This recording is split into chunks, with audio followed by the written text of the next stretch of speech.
नमस्कार, मैं हूं मिलिंद खांडेकर और आप देख रहे हैं साप्ताहिक सभा का विशेषांक बिहार विधानसभा चुनाव को लेकर। बिहार विधानसभा चुनाव के लिए पहले चरण का मतदान हो चुका है। रिकॉर्ड मतदान हुआ है इस बार।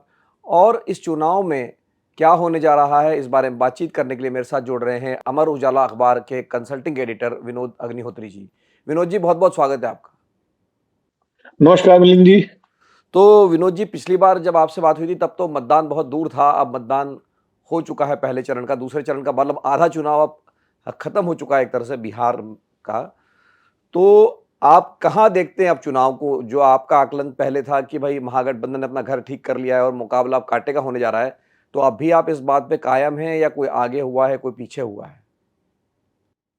नहीं, देखिए, मुकाबला तो कांटे का अभी भी है। लेकिन देखो, एक बात हमें देखनी पड़ेगी। महत्वपूर्ण बात यह है कि महिलाओं और युवाओं, ये दरअसल ये जो चुनाव है, इसका पूरा नतीजा इस पर निर्भर करेगा कि महिलाओं ने ज्यादा वोट डाले या युवाओं ने ज्यादा वोट डाले। यानी एक एमवाई जो मुस्लिम यादव हुआ करता था, आरजेडी का वोट बैंक, इस बार ये एमवाई महिला और युवा का वोट बैंक है। अब महिलाओं के बारे में जहां तक है कि 10,000 रुपए की योजना और नीतीश कुमार जी के प्रति महिलाओं का आकर्षण और उनके प्रति जो है लगाव जो रहा है, जिस वजह से महिलाओं का वोट हमेशा नीतीश जी के पक्ष में पड़ता रहा है ज्यादातर। चाहे वो एनडीए के साथ रहे हो, चाहे वो महागठबंधन के साथ रहे हो, महिलाओं का के बीच में उनका समर्थन रहा है। और इस बार भी लग रहा है कि महिलाओं का ज्यादा समर्थन उनको मिलना है। लेकिन दूसरी तरफ युवाओं का समर्थन, क्योंकि बेरोजगारी की एक बड़ी समस्या है, पलायन की एक बड़ी समस्या है बिहार में, ये दोनों मुद्दे काफी चर्चित रहे। तो युवाओं का रुझान जो है, जो ज्यादातर देखा गया, वो महागठबंधन की तरफ देखा गया। तो उसमें अब ये है, अगर युवा ज्यादा वोट डालते हैं तो महागठबंधन फायदे में रहेगा। अगर महिलाएं ज्यादा वोट डालती हैं तो महिलाएं तो उसका फायदा एनडीए को मिलेगा। जिस तरह पहले चरण के मतदान में देखा गया, महिलाओं की बड़ी बड़ी कतारें देखी गई, युवाओं ने भी काफी वोट डाला है। लेकिन उसको देख के लगता है कि अगर महिलाएं ज्यादा वोट डाल रही हैं तो कहीं ना कहीं थोड़ा सा एज इसका एनडीए का हो सकता है। लेकिन इसमें भी एक बात का विश्लेषण करना बहुत जरूरी है कि क्योंकि महिलाएं पहले से ही महागठबंधन को वोट दे, उसको एनडीए को ज्यादा वोट देती रही है नीतीश कुमार जी की वजह से, तो क्या जिन वर्गों की महिलाएं एनडीए को वोट नहीं देते थे, जो वर्ग खास करके जो आरजेडी का वोट बैंक माना जाता है, जो महागठबंधन का जनाधार माना जाता है, अगर उन वर्गों की महिलाओं ने भी एनडीए के पक्ष में वोट दिया है तब तो एनडीए को बढ़त मिलेगी। लेकिन अगर उन वर्गों की महिलाओं ने एनडीए को वोट नहीं दिया और खाली उन्हीं वर्गों की महिलाओं ने वोट दिया जो पहले भी देते नहीं है, तो फिर मामला वैसे ही कांटे का रहेगा, जैसा मैं पहले कह रहा था। नहीं तो विनोद जी, आप एक महत्वपूर्ण बात कह रहे हैं कि इस बार जो नया एमवाई है, महिला और युवा, पर जो आप बात कर रहे हैं, कल मैंने इंडियन एक्सप्रेस में एक रिपोर्ट पढ़ी, सीमांचल से थी, मुझे गांव का नाम याद नहीं है, लेकिन एक मुस्लिम परिवार से रिपोर्टर ने बात की थी। और वहाँ जो व्यक्ति थे उन्होंने ये कहा था कि मेरे परिवार के 2 वोट तो जाएंगे महागठबंधन को और मेरी पत्नी का वोट जाएगा इस बार नीतीश कुमार को, क्योंकि हमको पैसे मिल गए। तो ये तो हालांकि एक ही उदाहरण है, तो इस पर आप पूरा ये नहीं कह सकते कि कुछ बहुत, मतलब उसका आंकड़े पर आप नहीं हो सकते, लेकिन ऐसे मतलब केस स्टडीज कम से कम दिख रही है कि मुसलमानों के, अब यादवों का तो मैंने पढ़ा नहीं कहीं, कि वो वोट भी नीतीश कुमार की तरफ जा सकता है। देखिए, वो मैंने कहा ना कि अगर मुस्लिम महिलाओं का वोट नीतीश कुमार की तरफ जा सकता है या यादव महिलाओं का वोट जा सकता है, तो निश्चित रूप से ऐसे में एनडीए को बढ़त मिलेगी महिलाओं के वोटों में। लेकिन अगर ये सिर्फ मतलब एक आइसोलेटेड उदाहरण है, मान लीजिए जो आपने एक्सप्रेस में स्टोरी पढ़ी, तो ऐसा भी हो सकता है कुछ कई सवर्ण परिवार ऐसे हों जहां की महिलाएं एनडीए को वोट न दें। इस तरह के भी जी। उदाहरण हो सकते हैं। कोई क्योंकि वो हो सकता है कि उस परिवार में किसी महिला को न मिले हो पैसे, या पैसे मिल भी गए हों लेकिन वो और कारणों से नाराज हो सरकार से, तो वो वोट उसको न दे। तो ये दोनों तरह के उदाहरण हमारे सामने हो सकते हैं। ऐसे उदाहरण भी हो सकते हैं जहां मुस्लिम और यादव परिवार की महिलाएं एनडीए के पक्ष में, कोई कोई परिवार हो, उसकी महिला वोट दे रही हो, या जो बीजेपी का वोट बैंक है, ईबीसी और वो सवर्ण परिवार, वहां की हो सकता है कोई महिला महागठबंधन के लिए वोट कर रही हो। ये तो अलग अलग उदाहरण मिल सकते हैं आइसोलेटेड।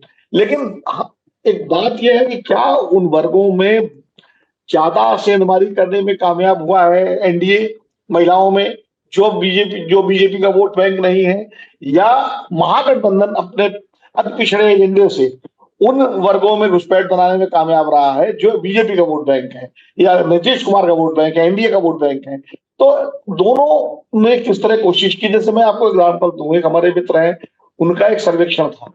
उन्होंने उस सर्वेक्षण में उनका कहना था कि उन्होंने करीब 200 वर्ग किलोमीटर के क्षेत्र में सर्वेक्षण किया और उसमें उन्होंने पूछा कि जिन लोगों ने 2020 में एनडीए को वोट दिया था और जिन्होंने महागठबंधन को वोट दिया था, उनमें से कितने ऐसे वोटर हैं जो शिफ्ट कर रहे हैं इधर से उधर, यानी एनडीए को जो वोट देने वाले वो कितने ऐसे हैं जो महागठबंधन की तरफ जा रहे हैं, या महागठबंधन को वोट देने वाले जो 2020 में थे वो कितने एनडीए की तरफ जा रहे हैं। तो उसके नतीजे ही बड़े दिलचस्प बता रहे थे वो।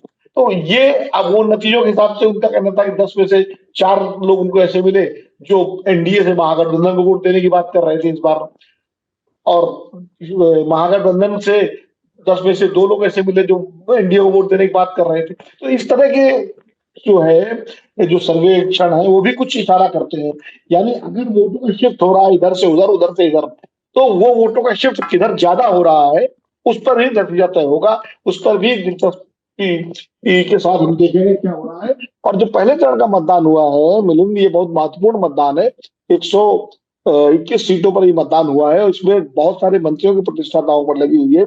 और जिस तरह विजय सिन्हा जो कि उप मुख्यमंत्री हैं, उनके इलाके में लखीसराय में उनके काफिले को जिस तरह घेरा गया और जिस तरह उनके काफिले पर, जैसा कि विजय सिन्हा का आरोप था, कहना था कि हमला हुआ या लोगों ने गोबर फेंका, पत्थर फेंके, तो ये भी बताता है कि डिप्टी चीफ मिनिस्टर अपने इलाके में ढंग से नहीं घूम पा रहे हैं तो सिर्फ ये कानून व्यवस्था का ही प्रश्न नहीं है, कानून व्यवस्था का प्रश्न तो है, लेकिन कहीं ना कहीं विजय सिन्हा की व्यक्तिगत लोकप्रियता पर भी सवाल है कि आप डिप्टी चीफ मिनिस्टर होकर के अपने क्षेत्र में अगर नहीं घूम पा रहे हैं ढंग से। तो मुझे लगता है इस बार का चुनाव बहुत दिलचस्प चुनाव है और इसको किसी एक पैटर्न पर हम नहीं देख सकते। जैसे 2020 में या 2015 के चुनाव को हम पैटर्न के आधार पर देख रहे थे, भाई नीतीश और लालू मिल गए 2015 में तो एक तरफा हो गया। 2020 में चिराग पासवान ने जिस तरह से जेडीयू का नुकसान हुआ उसके बावजूद एनडीए की सरकार बन गई, क्योंकि दोनों का वोट बैंक, एनडीए का अपनी जगह इंटैक्ट रहा, उसका अपनी जगह इंटैक्ट रहा। लेकिन इस बार किसका वोट बैंक किधर इंटैक्ट होगा, किधर शिफ्ट करेगा, ये इसका विश्लेषण बहुत जरूरी है। और जब इसका विश्लेषण हम लोग करेंगे तो हमारे सामने तस्वीर कुछ ज्यादा साफ हो सकती है। नहीं तो विनोद जी, जो आपने कहा कि विजय सिन्हा का जिक्र किया आपने कि उनके काफिले को रोका गया, हालांकि वो ये आरोप था कि यादव समुदाय की तरफ से रोका गया, पर मैं उसमें नहीं जा रहा हूं अभी। एक चर्चा ये है इस बार जेडीयू बेहतर कर सकता है, बीजेपी ने चूंकि अपने विधायकों को रिपीट किया है तो उनके खिलाफ एंटी इनकम्बेंसी हो सकती है। तो ये ऐसा लगता है आपको कि जेडीयू बीजेपी से बेहतर कर सकता है? ये जो चर्चा हो रही है इसमें कोई दम लगता है आप? नहीं, इस चर्चा में दम दो कारणों से है। पहला कारण तो ये है कि जिस तरह नीतीश कुमार जी ने लोक लुभावन घोषणाएं जो पिछले चुनाव से 3 महीने पहले से करनी शुरू की, जिसमें उन्होंने तमाम सारे खजाना, सरकारी खजाना खोल दिया। महिलाओं को 10,000 रुपए वाली योजना की बहुत चर्चा है, लेकिन इसके अलावा उन्होंने जिस तरह पेंशन में बढ़ोतरी की, जीविका जो दीदियां हैं उनके वेतन में बढ़ोतरी की, और तमाम सारी जो सरकारी योजनाओं में जो लाभ मिल रहा है उसमें जो मिलने वाला पैसा है उसमें बढ़ोतरी की, तो उसका फायदा वैसे तो एनडीए को मिलेगा, लेकिन उसका ज्यादा फायदा जेडीयू को मिलेगा, क्योंकि वो सारा जो उसका क्रेडिट है वो नीतीश कुमार के खाते में जाएगा। तो जेडीयू के उम्मीदवारों को उसका ज्यादा फायदा मिलेगा, नंबर 1। दूसरी बात यह है कि जो प्रशांत किशोर का फैक्टर है, वो प्रशांत किशोर का फैक्टर जहां जहां असर डालेगा वहां ज्यादा वो उन वर्गों पर सेंधमारी करेगा जिनको बीजेपी का वोट बैंक माना जाता है, खासकर सवर्णों की बात हो रही है। तो अगर प्रशांत किशोर का फैक्टर और ज्यादा असर डाल देता है और सवर्ण वोटों में सेंधमारी होती है तो जेडीयू से भी ज्यादा बीजेपी के लिए ये नुकसानदेह बात होगी। इसलिए भी ये अनुमान लगाया जा रहा है कि शायद जेडीयू का अपना वोट बैंक इंटैक्ट है। और जैसे अभी हम महिलाओं की बात कर रहे थे, वो मुस्लिम महिला जो 10,000 रुपए के वाली योजना से लाभान्वित है, या वो यादव महिला जो 10,000 रुपए के योजना से लाभान्वित है, अगर उसके क्षेत्र में जेडीयू का कैंडिडेट होगा तो वो स्वाभाविक रूप से वो उसको वोट देने में जेडीयू को कोई दिक्कत नहीं होगी। लेकिन जब बीजेपी का कैंडिडेट होगा तो उसको बीजेपी को वोट देने में थोड़ी सी दिक्कत हो सकती है, क्योंकि इसके बहुत सारे दूसरे कारण भी हैं। जेडीयू एक इन वर्गों में जो मुस्लिम्स और यादव जो जो आरजेडी का वोट बैंक माना जाता है, इसमें बीजेपी की तुलना में बीजेपी की अपेक्षा जेडीयू की स्वीकार्यता ज्यादा रही है। और नीतीश कुमार दो बार कम से कम आरजेडी के साथ सरकार बना चुके हैं, 2015 का चुनाव आरजेडी के साथ मिलकर लड़े हैं। और नीतीश कुमार जिस वैचारिक पृष्ठभूमि से आते हैं उसकी और लालू प्रसाद यादव और आरजेडी की वैचारिक पृष्ठभूमि भी एक ही है, तो उन वर्गों को जो आरजेडी का जनाधार माने जाते हैं, उनको जेडीयू के उम्मीदवारों को वोट देने में ज्यादा सहजता होगी। बीजेपी के उम्मीदवारों को वोट देने के बारे में वो सोचेंगे, दे या ना दें। नहीं तो विनोद जी, आपने जो बात की कि प्रशांत किशोर अगर नुकसान पहुंचाएंगे तो वो बीजेपी को ज़्यादा पहुंचा सकते हैं बनिस्बत की जेडीयू के। पर ये आज जब मतदान हो चुका है, तब प्रशांत किशोर कहाँ खड़े दिखते हैं? क्योंकि हम लगातार देख रहे हैं कि चर्चा से मतलब चर्चा गली मोहल्लों में चौराहों पे तो हो रही है, लेकिन कम से कम मीडिया से, सोशल मीडिया से उनकी चर्चा धीरे धीरे कम होती चली जा रही। तो आपको लगता है कि मतलब प्रशांत किशोर कितना सीटें पा पाएंगे या कितनी वोट ला पाएंगे वो?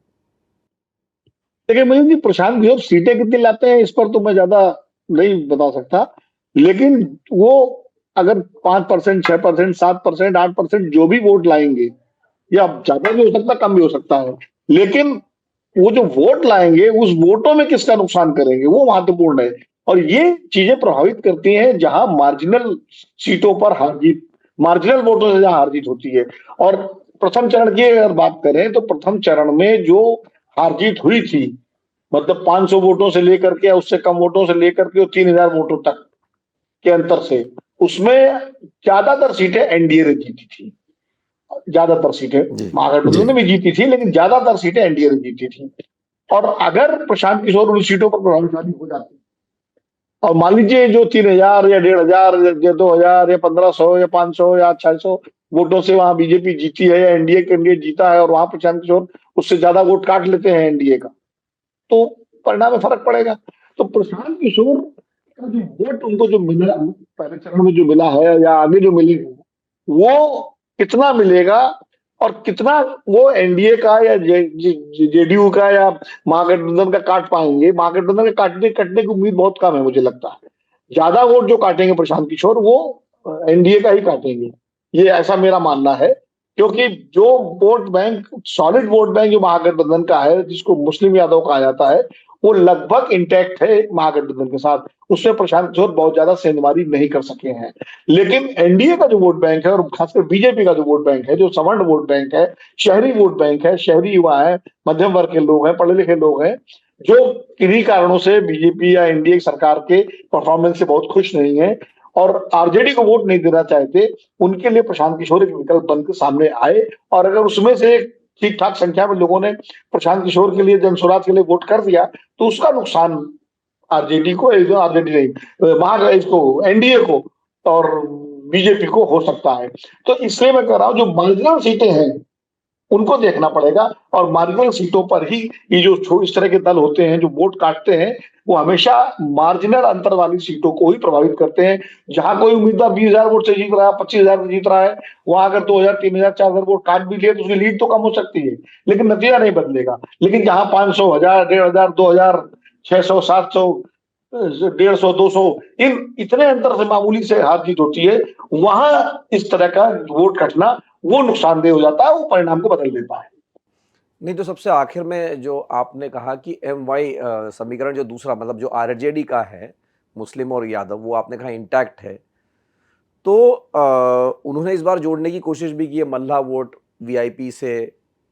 फिर उन्होंने जो आईपी गुप्ता की पार्टी है, पान समुदाय, ताती समुदाय, उनका वोट जोड़ने की कोशिश की। ये माना जाता है कि कांग्रेस का भी रविदासी वोट जो मिलेगा 5% से अधिक है। पर फिर भी परसों योगेंद्र यादव जी ने एक लेख लिखा था, उन्होंने ये कहा था कि फिर भी सवाल सबसे बड़ा ये है कि अभी जो विनोद जी जो अलायंस है जैसा है, लगभग वैसा ही अलायंस पिछले साल जब लोकसभा चुनाव हुआ था तब था। हालांकि लोकसभा में एनडीए को जितना वोट मिलता है उससे कम मिलता है उसको, विधानसभा में आमतौर पर ये रहा है। तब भी 8% का अंतर है, मतलब एनडीए को 8% वोट पिछली बार ज़्यादा मिले थे। तो क्या ये अंतर पाट पाएगा महागठबंधन, तभी वो चुनाव जीत पाएगा, अदरवाइज तो उसके लिए चुनाव जीतना मुश्किल है। नहीं, बिल्कुल आप ठीक कह रहे हैं, लेकिन 2020 के विधानसभा का चुनाव भी देखना चाहिए ना हमको। उसमें तो दोनों का वोट लगभग बराबर ही था, खाली 12,500 वोट जो है वो कम थे महागठबंधन के और एनडीए से, और एनडीए की सरकार बन गई थी। और बमुश्किल 125 सीटें आई थी एनडीए की, और 112 सीटें थी इसकी, तेजस्वी की, महागठबंधन की। और आप ध्यान दीजिए मिलिंद जी, वो वही सीटें जिन पे नेक टू नेक फाइट चल रही थी। एनडीए और महागठबंधन की करीब 11-12 सीटें थी, और उनके रिजल्ट देर रात तक आए थे, 11 बजे के बाद तक आए थे, उनमें फिर एनडीए वो सीटें जीत गया था, और उसकी वजह से उसकी सरकार बन गई। वरना सरकार बनाने के बहुत करीब महागठबंधन पिछले चुनाव में भी पहुंच चुका था। इस बार इसलिए आपने कहा कि लोकसभा चुनाव में भी लगभग यही गठबंधन था। ये अपने सैनी साहब भी साथ में थे, लेकिन जो कमाल इंडिया गठबंधन ने उत्तर प्रदेश में दिखाया वो बिहार में नहीं दिखा सके।